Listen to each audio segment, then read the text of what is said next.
Patawarin mo na kami, no?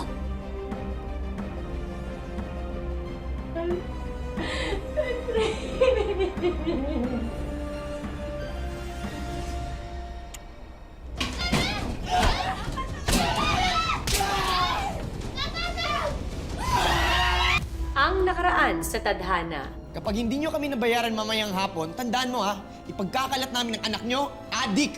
Tandaan nyo yan ha? Guys, andito na. Merienda time. Kunin mo nga ito. Hindi makapaniwala si Kiko na ang kapitbahay nilang si Jopet pala ang naniningil at nanghaharas sa ate niya.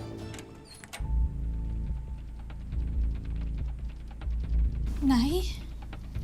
Samantalang nagulantang naman si Catherine nang biglang lumitaw ang kanilang ina na 1 taon nang hindi nagpaparamdam sa kanila. Sa pagbabalik ni Judith, tila nabuo muli ang kanilang pamilya at kahit papano'y mababawasan na ang kanilang mga pagdurusa. Pero ano kayang bagong hamon ang paparating pa? Alamin natin ang mga mangyayari sa susunod na bahagi ng ating kwento dito lang sa Tadhana.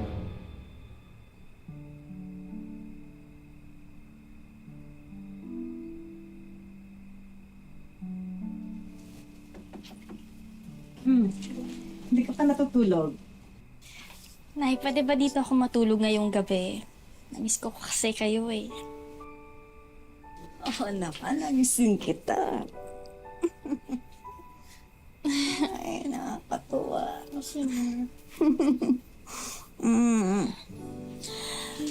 Talagang walang nabago dito sa kwarto ko Mula nung umalis ako, ganito pa rin to. Nay naman eh. Nay, baka pwedeng ako rin. Tumabi rin ako sa inyo pagtulog.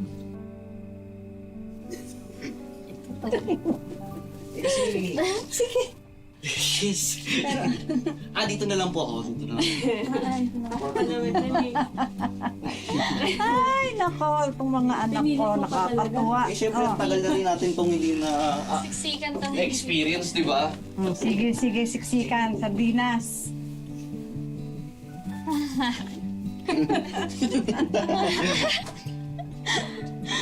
Siksikan tayo Ay, nako, itong mga batang ito. Nay, sorry Saan? Kung sa mga message na pinadala ko sa inyo noon.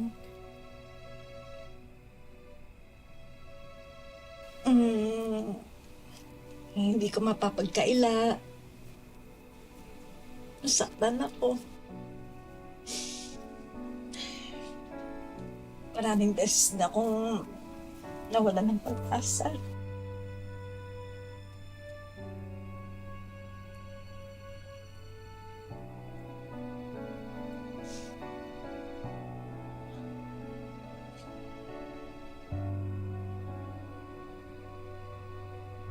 Gusto ko sabihin sa inyo kung ano ang pinagdadaanan ko.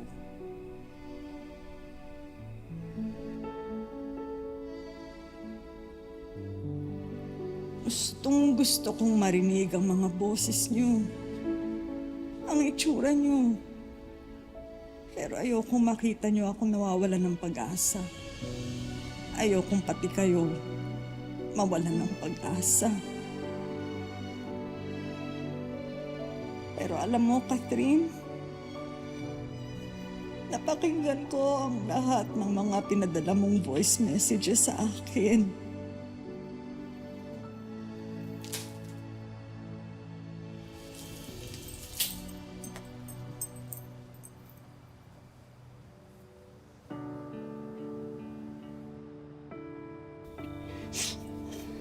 Pero alam niyo, proud na proud ako sa inyo tatlo.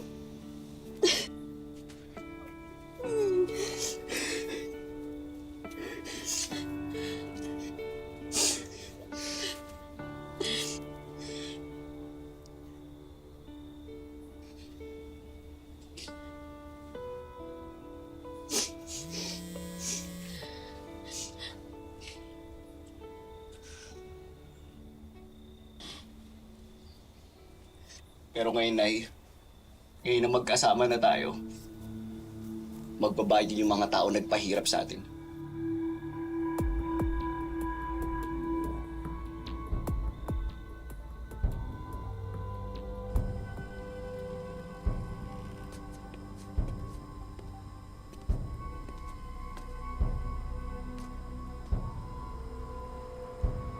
Gago ka, Kiko. Tado.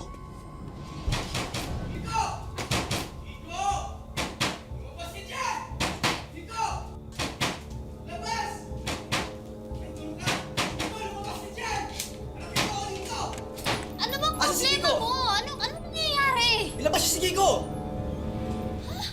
Mamang-maangan ka pa? Ilabas niya si Kiko! Teka lang ha, sabihin mo muna sa akin kung ano bang nangyayari. Jobat, umuwi ka na! Tarantado ka?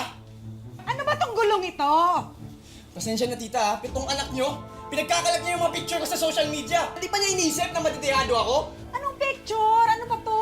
Jobat, umuwi ka na nga! Tarantado ka pala eh.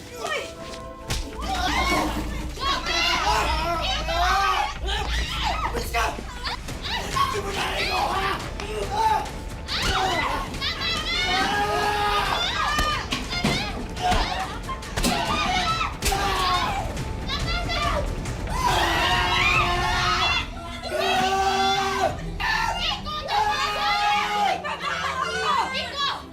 Ano ba problema mo?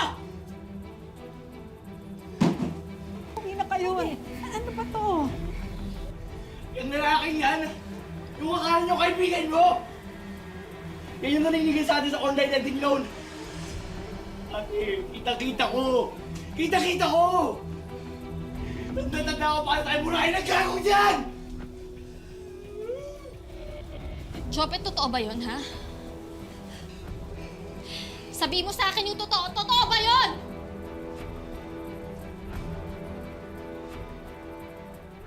Oo, totoo yun. Pero ginagawa ko lang naman yung trabaho ko. Walang hiya ka? Alam mo bang halos mabali-bali ang mga anak ko sa kahanap ng pera? Hingi sila ng hingi ng extension, pero anong ginawa ninyo? Kung nandito na ako ng mga araw na yun, sinugod ko na talaga kayo! Pero wala pa rin tong karapatan mag-post sa social media pagkakalat yung mga litrato ko. Bakit? May karapatan din ba kayong pagkalat yung picture ko? Di ba ginawa niyo rin yun? Iba naman din yun, para makapagbayad kayo. Pero ngayon, yung buhay ko na nakataya dito simula nung pinagkalat yung mga pictures ko. Walang pagkakaiba yan! Binastos mo ang anak ko! Alam mo ba kung anong ginagawa ng anak mo? Ha? Hiniling ko sa'yo ang mga anak ko. Inaanak mo sila pero sinira mo ang buhay! Inuulit ko, inaanak mo sila! Hoy, bakit? Kailangan din naman namin kumita. Hindi sa ganong paraan! Umalis na kayo! Ikaw ha? Ha? Magsulian tayo ng kanina! Huwag mo na kami gugulayin! Bayad na kami!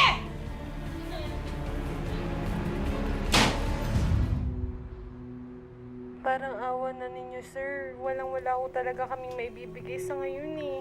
Eh, utang-utang pa kasi kayo, hindi nyo nang pala kayang bayaran. Ano to, limos? Hindi pa pwede yan.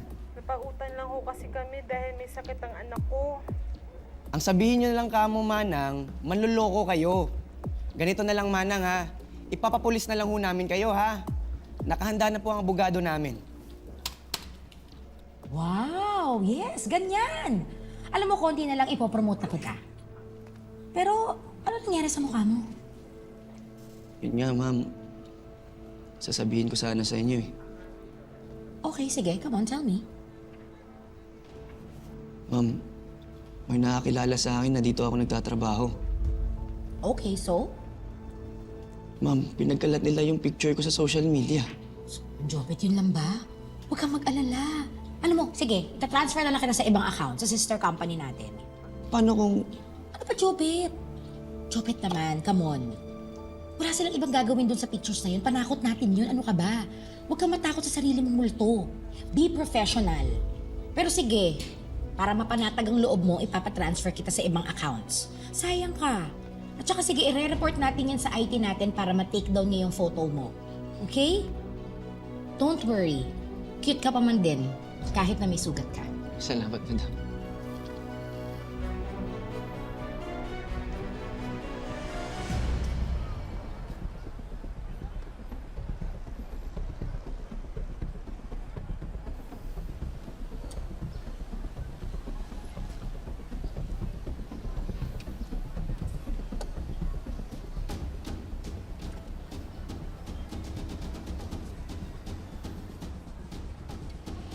Brad. Brad. Bossing. Bakit po? Dito ba nakatira si Jopet? Jopet. Dito po sa nakita niyo yung pangalawang building na yan. Yun po yung pangalawang apartment, dun po sila nakatira. Bakit po? Malaki atraso niya sa pamilya ko.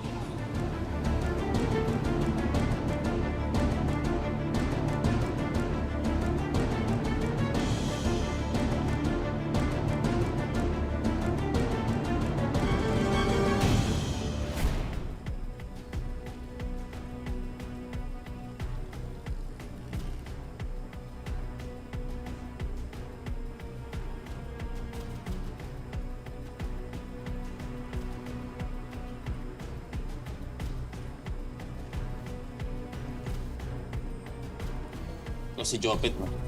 Bakit? Makasingay ko, hindi nyo pa presidente ah. Pare, pakapitan po! Salamat po! Pare po! Tulog! Tulog!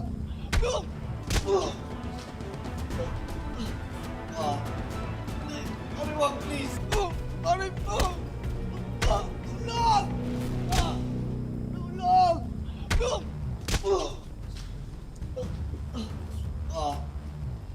Pare, wag please!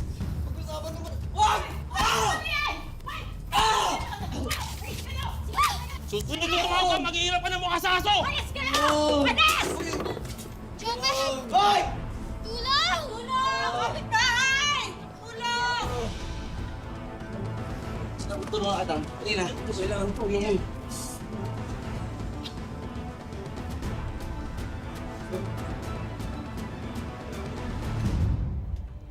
Ma'am, Ano ba yan, Jopet? may papasa sana ako. Mag-resign na po ako, ma'am. Jopet naman, ano ka ba? Huwag naman ganun. Ano ka ba, isa ka sa mga promising agents namin dito sa kumpanya, di ba? Mantakin mo sa isang buwan. You were able to close, 3 accounts? That's really good performance. Please think about the benefits. Come on. Benefits, ma'am? Ikita mo ba yung tsura ko ngayon? Tsaka simula nung nag-leak yung litrato ko sa social media, tingin ko sa bawat nakakasalubong ko, ititirahin ako. Akala ko ba iti-take down ng IT natin yung litrato ko? Jopet, baka may ibang nag-share. That's really part of our job, you know. Why not I double your salary?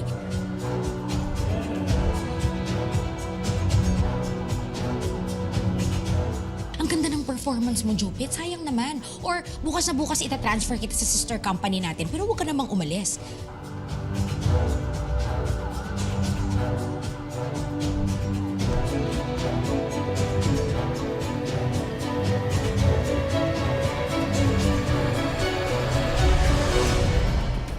Ano, worried ka pa ba sa decision mo? O sige, gusto mo mag-pray over tayo? Para sa decision mo, come on? Ma'am, may tanong lang ako. Kanino po ba kayo nagdadasal? Sa Diyos ba o sa... Jopet, please, think about it. Big promotions, big benefits, big everything. Wait! Rito! Walang ikilos! Excuse me, wait lang. Excuse me! Sa computer! Boss, excuse me. What's the meaning of this? What's the meaning of this? Wait! Rito! Walang ikilos! Tigilan yung ginagawa niyo sa computer! Boss, excuse me. What's the meaning of this? What's the meaning of this? May warrant kami para i-raid ang office niyo. Ano sinasabi? Excuse me, huwag niyo na po muna pong galawin yung mga computers namin kasi importante po yung mga nandyan. Pag-usapan naman po natin to, sir. Alam niyo naman po na hindi small-time business po ito eh. Please, gusto niyo po sa office ko? Please? Mas mabuti pa, mag-usap tayo sa office ko. Saan po yung office niyo? Sa presinto. Ha? Excuse me, sir! Arrestin to! Ito ang manager.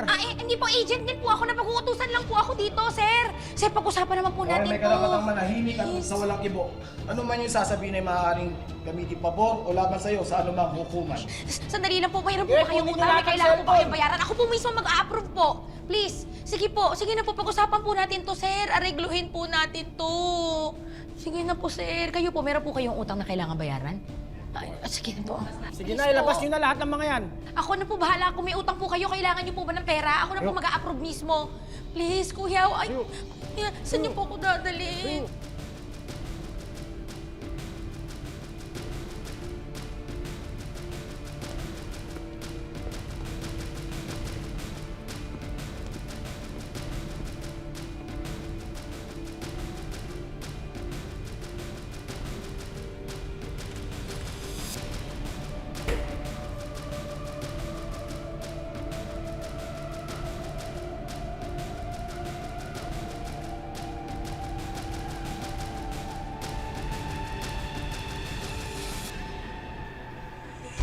Boss!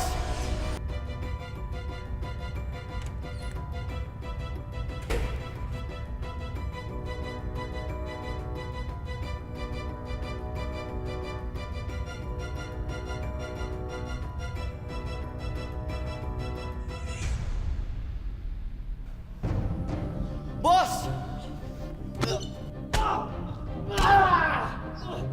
Kakukap! Tarantado ka! Pinahama mo kami! Gagandanin kita! Loko! Napasito ka ng paliwanag! Boss! Tawan mo! Tawan! Sabi yan!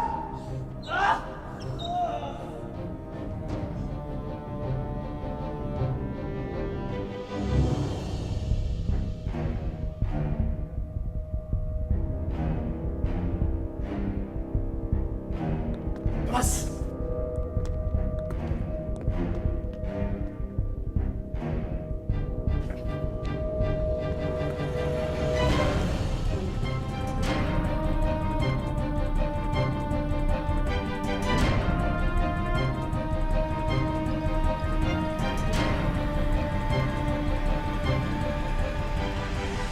Ngayong nahuli na ng mga otoridad ang mga tao sa likod ng online lending app na mga nagpapahirap sa maraming tao.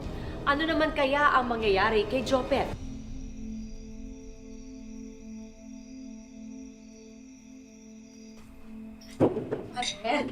Catherine! Catherine! Mare! Mare, tulungan niyo ako. Mare! Judith! Mare, please! Catherine! Anong ginagawa mo dito? Mare, hihilisan ako ng tulong para sa anak ko. Nasa ama sa riig si Jopet eh. Nagtaguan sila ng employer nila. Illegal pala yung kumpanya nila, Mare. Mare, kailangan ko ng pera. Mare, kailangan ko ng pera. Tulungan mo ako, Mare. Mare, please na. Mare. Catherine. Catherine, alam ko naman yung dinulot sa yung gulo ni Jopet. Oo, alam ko yun, nak. Pero sana, nak, sana wag mong kalimutan naman na minsan tinutulungan din naman namin kayo, di ba? Catherine, nandito ako ngayon para ihingi ng tawad si Jopet. Anak, tulungan mo ako mailabas siya sa kulungan. Parang awa mo lang. Bakit? Nung sagana kayo at humihingi kami ng tulong, anong ginawa niyo, ha? Di ba dinedma niyo kami?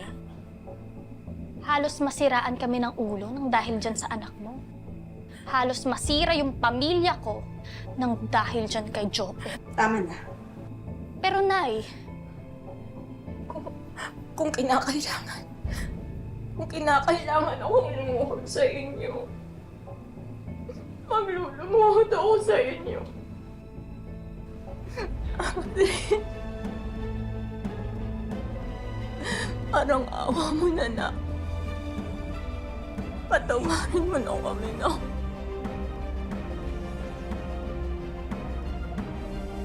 Patawarin mo na kami.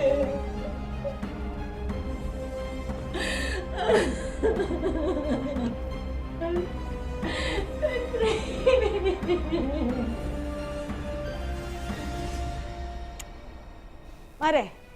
Mare! Ano kailangan gawin yan? Tumayo ka dyan!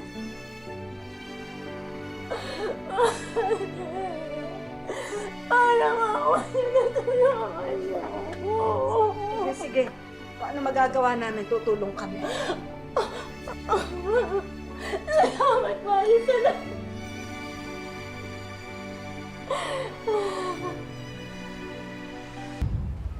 Hayaan nyo. Kapag nakapag-abroad ulit ako, makakaluwag-luwag na tayo. Ay, ano ba naman yan? May trabaho naman kami ni Kiko, kaya kami na muna bahala sa gastusin. Selena. Tita, pwede ko ba muna kayo makausap?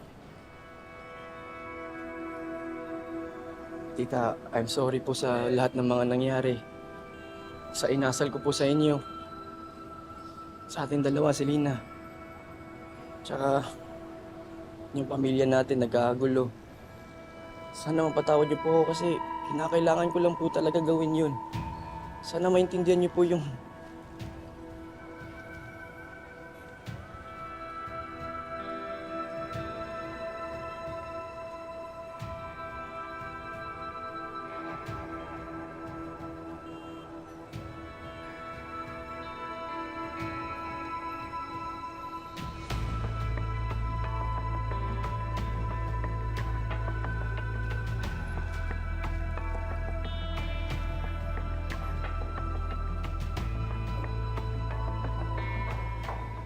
Tuwing may pinagdadaanan po tayo sa buhay, mabuting kumapit sa pamilya at mga kaibigan na pwede mong masandalan at paghugutan ng lakas. Magandang hapon mga kapuso, ako po si Marian Rivera.